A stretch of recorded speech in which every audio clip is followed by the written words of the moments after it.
What is up, guys? Welcome back to my channel. So we have a dope ass video for you guys today. So I finally did it. I upgraded from my MacBook Pro to the iMac. So before we go into the unboxing, I do want to go over the laptop that I was using before.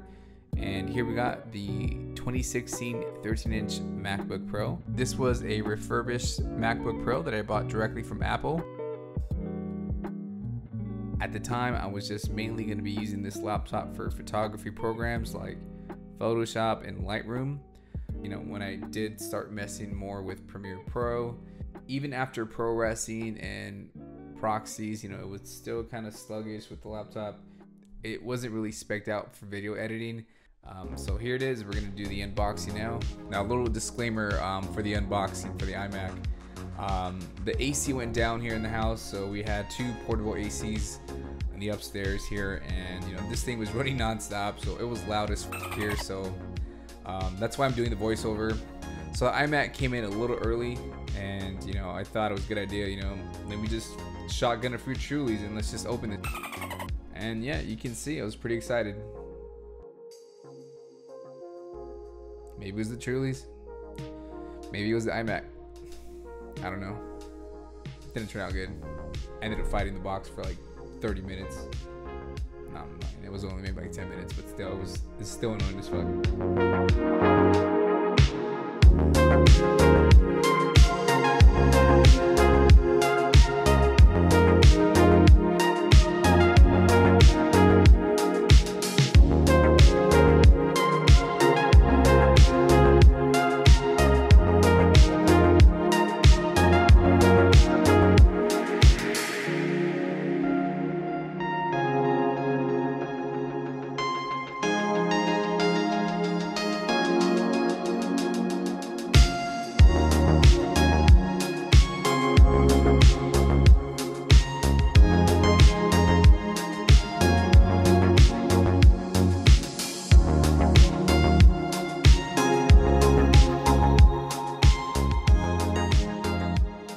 So in the box, you will get the Magic Keyboard. The feel is great. It definitely feels premium. It is Bluetooth, and it does charge with the Lightning cable.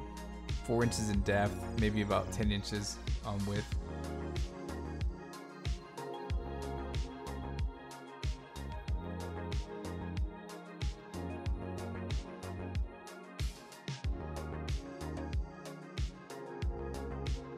And shout out to my girl Lupe. The trackpad feels amazing. It's about 6 inches by 4 inches, so right around the same kind of depth of the keyboard. Now this one also weighs hardly anything, but it feels just a little heavier because it's a little more compact compared to the keyboard. It offers force and multi-touch. It charges up with the Lightning cable.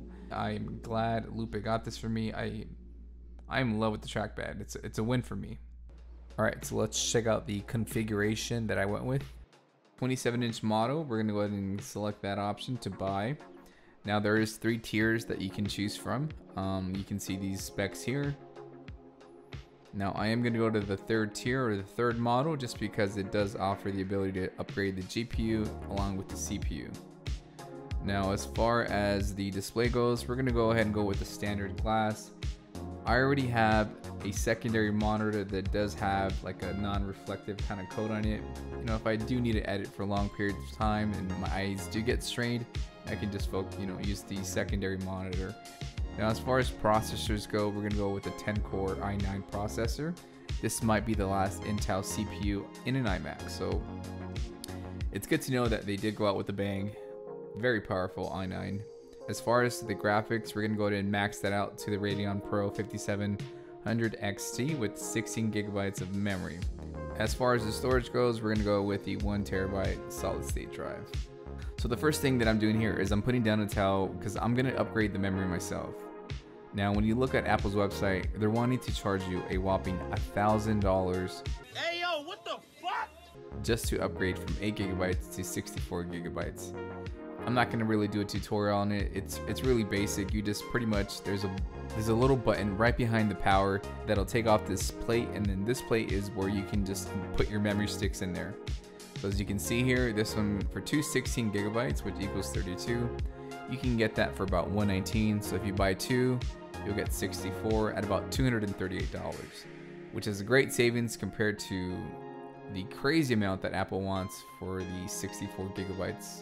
I will put a link in the description if you are interested. You can definitely do this yourself. There's plenty of tutorials online.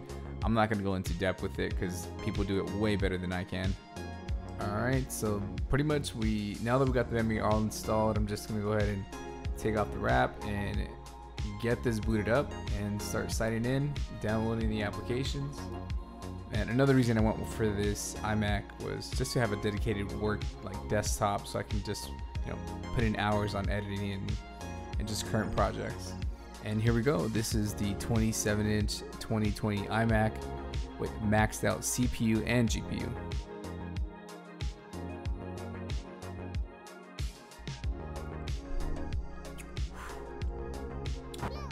Oh shit, you guys are still watching. All right, if you're still here, I appreciate you. Make sure you guys hit that like and subscribe button. Peace.